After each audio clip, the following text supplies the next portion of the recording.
কি দত্তক আরে মিয়া কিসের এটা দত্তক হয় না, দত্তক হলো শিশু বাচ্চা। বড় মানুষ আরে মিয়া পাগল ভাই রাখেন তো প্লিজ। বড় বড় বেটার বয়স হলো 29 বছর, হিজলা আবার দত্তক কেমনে হয়?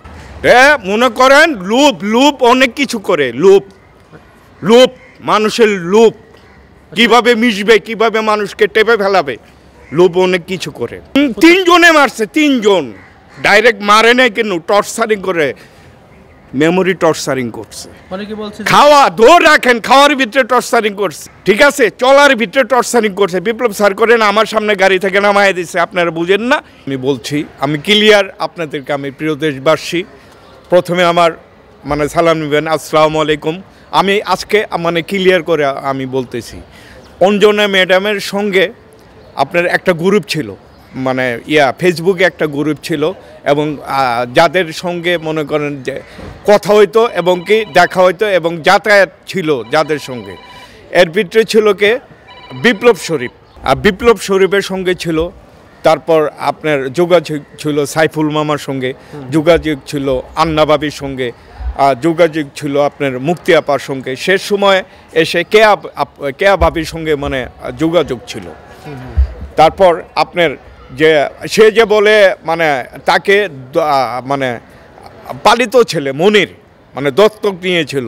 আরে আমরা তো শুনছি যে দত্তক নিত একজন, দত্তক নিত শিশু বাচ্চাকে দত্তক নিত। আর সে এসএসসি পরীক্ষা দিয়ে আসছে, তার বয়স হলো মনে করেন 25 থেকে 26 বছর বয়স। যখন এফডিসিতে এই ছেলেটাকে দেখি, তখন আপা বলতো। তে আপনার 25-26 বছর বয়সকে কি দত্তক নেয়? প্রিয় দেশবাসী, আপনাদের কাছে হলো প্রশ্ন। আর একজন এসএসসি পরীক্ষার্থীর আপনার বয়স কত হয়? আমিও তো এসএসসি পরীক্ষা দিছি।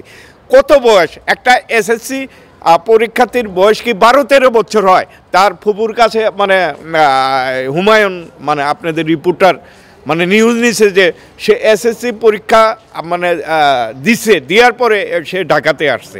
তাহলে তার বয়স কত হতে পারে একটা এসএসসি পরীক্ষার্থীর? দত্তক নিলে একটা শিশু বাচ্চাকে মানুষ নেয়। এত বড় প্রথম তো মনে করে নিয়েই ডাকতো, ভাই পরিচয় দিত অঞ্জনা ম্যাডাম ভাই পরিচয় দিত। পরে কেমনে ছেলে হলো আল্লাহ পাকি জানে। একদিন শিল্পী সমিতিতে সে তখন ক্যাবিনেট মেম্বার অঞ্জনা ম্যাডাম একটা শর্ট প্যান্ট আন্ডার প্যানের মতন একটা প্যান্ট পরে আসছে, আন্ডার প্যান্ট, যেটা প্যান্টটা এমন অবস্থা যেটা মনে করেন 70-75 সাল 80 সালের যে আন্ডার প্যান্টগুলো যে আমরা পরতাম সেই সময়কার প্যান্ট, সব কিছু দেখা যায়।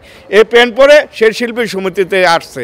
তখন অঞ্জনা ম্যাডাম হলো ক্যাবিনেটের সদস্য, শিল্পী সমিতির সম্মানিত কার্যকরী সদস্য। তখন আমরা আটকায় দিচ্ছি, এই ছেলে তুমি এই প্যান্ট পরে তুমি কেমনে শিল্পী সমিতিতে আসছো? যাও বাইরে যাও, ওকে কিছু বলিস না, ডেঞ্জার, ওকে কিছু বলিস না। আমার কাছে কথা হইল, অঞ্জনা ম্যাডাম অসুস্থ, তা একটা নিউজ তো শিল্পী সমিতি তো দিতে পারতো। একটা নিউজকে যারা ছিল, বিপ্লব শরীফ ছিল, সাইফুল মামা ছিল, আর অন্যান্যদেরকে দিতে পারতো। আমাদের সম্মানিত সভাপতি মিশা ভাই ছিল, সাধারণ সম্পাদক ডিপজল ভাই ছিল, এদেরকে শিল্পী সমিতির ক্যাবিনেটকে তো জানাইতে পারতো, কিন্তু সে জানায় নাই। সে অবহেলায়, অনেক কষ্টে, ঠিক মতন খাইতেও দেয় নাই, ঠিক মতন তার উপরে যত্ন নেয় না। সে মনে করেন স্ট্রোক করছে, তার কোনো খোঁজ খবরই নেয় নাই, ঠিক আছে। সে হঠাৎ আমাদের চিত্রনায়িকা সাদিয়া মির্জার কাছে ফোন দিয়ে বলতে, সাদিয়া 20,000 টাকা হবে। সাদিয়া জামালপুর জেলা, জামালপুরে ছিল, নানার বাড়িতে ওনার। কিন্তু ম্যাডাম এখন আমি টাকা পাবো কোথায়? দাম করে সাদিয়া আমাকে ফোন করে বলে, নাসিম, এই যে অঞ্জনা ম্যাডাম তো 20,000 তো টাকা হাওলাত চাইলো, আমি খুব লজ্জায় পড়লাম, টাকা যদি থাকতো আমি টাকা দিতাম। তাহলে 20,000 টাকা হাওলাত চাইছে। অঞ্জনা ম্যাডাম কত কষ্টে ছিল, একটা কষ্টে ছিল, হয়তো খাবারেরও কষ্ট দিছে এই পোলা খাবারের কষ্ট দিছে। বিপ্লব স্যার যখন জিজ্ঞেস করছে, তার মেয়ের জামাই, কথিত মেয়ের জামাইকে জিজ্ঞেস করছে যে আপনি জমিনের হিসাব, আপনি দলিলের হিসাব দেন। বিপ্লব স্যার যখন জিজ্ঞেস করছে, লোকটা ধাম করে ঘাইমে গেল গা। ঘেমে গেল গা, মানে যেই জমিনের দলিলের হিসাব নিছে, আরে চেক দিয়ে আমি কি করব? চেক দিয়ে কি করব? আপনি দলিলের হিসাব চাওয়ার পর মনে করেন পিচি কান্দে উঠে গেল গা আপনার দলিলের হিসাব নিতে হবে আমাদের। আমরা লড়ে যাচ্ছে বিপ্লব শরীফ, সাইফুল মামা, আর ডিএফ তাইব স্যার, আরও যারা আছে, মুক্তি আপা, এই কমিটিতে যারা আছে লড়ে যাচ্ছে। আপনাদের কাছে আমাদের এমনই থাকবে। আর মনের অঞ্জনা ম্যাডাম যখন ছিল তখন এফডিসিতে তুমি আসছো, তুমি এখন এফডিসিতে ঢুকো না, তোমাকে গেটের ভিতরে দারোয়ান সিকিউরিটি ঢুকতে দেবান, তোমার থাবড়াইব, তুমি যে কাম করে গেছো বেয়াদব। আর কথাবার্তা তো হিজলার মতন, সে তো একটা হিজলা, তার ভয়েস দেখেন, সে কিন্তু হিজলা, সে কিন্তু মনে করেন পুরুষ না, হিজলা।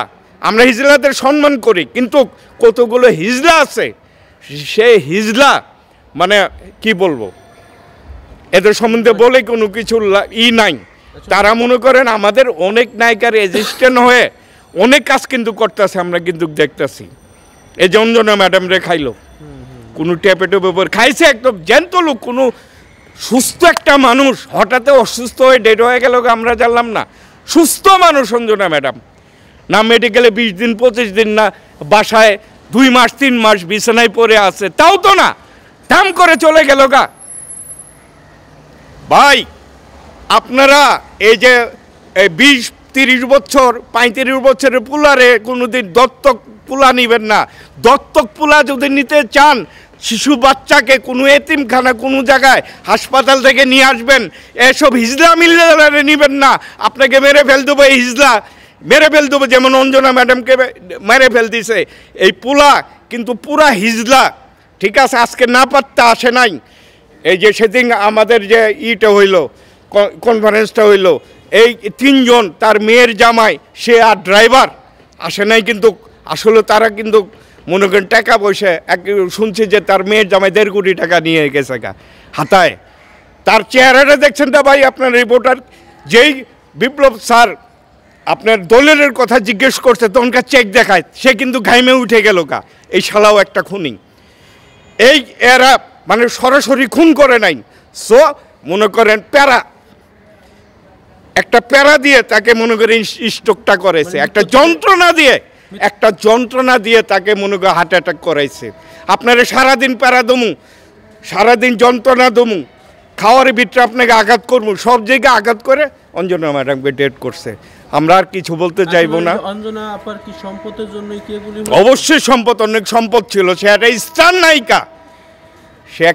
নায়িকা, শুধু এদেশের নায়িকা না, তুরস্ক, পাকিস্তান, ইন্ডিয়া, ঠিক আছে, অনেক দেশে, ইরানি ছবিতেও সে কাজ করছে। সে যে স্টার নায়িকা, সে তো স্টেজ করতো, শু করতো, প্রচুর টাকা ইনকাম করছে তার জীবনে। তার হাজব্যান্ড মনে করেন আজিজুর রহমান, সেও তো একটা বিশিষ্ট পরিচালক, সেও তো পয়সাওয়ালা ছিল। এর আগে হাজব্যান্ড যে ছিল, সেও পয়সাওয়ালা ছিল। সে তো গরিব ঘরে, তো সে তো স্টার নায়িকা, সে তাকে বিয়ে করছে, পয়সাওয়ালাই বিয়ে করছে, গরিব তো কেউ বিয়ে করে নাই। প্লিজ আপনারা মিশবেন জেনে শুনে, মানে একজনের সাথে মিশবেন, দাম করে একজনের সাথে মিশবেন না।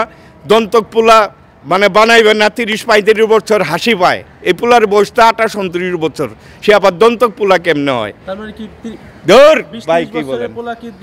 আরে মেয়ে কিসের দত্তক হয় না? দত্তক হলো শিশু বাচ্চা, বড় মানুষ। আরে মিয়া পাগল ভাই, রাখেন তো প্লিজ। বড় বেটার বয়স হলো 29 বছর, হিজলা আবার দত্তক কেমনে হয়? আসলে কি কমিশনার, আমার ছোটটা আর্মির অফিসার, ঠিক আছে, কমিশনার, বিটিআর হলো নন কমিশনার, বিটিআর চালা হলো সেনাবাহিনীর পোলা, বিটিআরের ছেলে, বাংলাদেশ বর্ডার গার্ডের পোলা। সে আর কতটুকু হতে পারে এলা বুঝেন? বর্ডার গার্ড তো নন কমিশনার, চালাই তো আর্মি। সেকেন্ড লেফটেন্যান্ট যার বিটে রাইফেলে গেলে সার সিলট দিয়ে পাগলা হয়ে যায়, কি চাইরে কি করব? আর এটা বর্ডারে দাঁড়ায় মনে করে ই করতেছে, মেশিন ধরে আছে, বর্ডার গার্ড, দেশ পাহারা। কি দেশ পাহারা দেয়? কটা মারছে বিএস, কিভাবে গুলি করে দেখেন না? এরা কি গুলি করে? মনে করেন লুপ অনেক কিছু করে, লুপ মানুষের লুপ, কিভাবে মিশবে, কিভাবে মানুষকে টেপে ফেলাবে, লোভ অনেক কিছু করে। আসলে এই লোভের জন্যই কি অঞ্জনা 3 জনে মারছে, 3 জন ডাইরেক্ট মারে নাই কেন, টর্চারিং করে, মেমোরি টর্চারিং করছে। অনেকে বলছে খাওয়া দৌড় রাখেন, খাওয়ার ভিতরে টর্চারিং করছে, ঠিক আছে, চলার ভিতরে টর্চারিং করছে। বিপ্লব স্যার করেন আমার সামনে গাড়ি থেকে নামায় দিচ্ছে, আপনারা বুঝেন না? একজন যাইতাছি গাজীপুরে ধামগড়ি কলেজ গেটে কি টঙ্গিতে আমার গাড়ি থেকে নামায় দিল, আশেপাশে কোনো স্ট্যান্ড নাই, বাস স্ট্যান্ড নাই, বাস স্টপেজ নাই, তখন আমার অবস্থাটা কি হতে পারে? এইভাবে বলে নামায় দিছে রাস্তায়, তাও আবার পাবনা যাইতে, অনুষ্ঠানে যাইতে। কি কি আমি হলে কি করতাম ওরে, কি করতাম ওরে? শুয়ারের বাচ্চা শালা, বাস্টার। রাখেন, ওর কথা বলবেন না ভাই, ওটার বাসটা যাও, জারস শালা, জারস চোদা বলে। থ্যাংক ইউ, আসসালাম।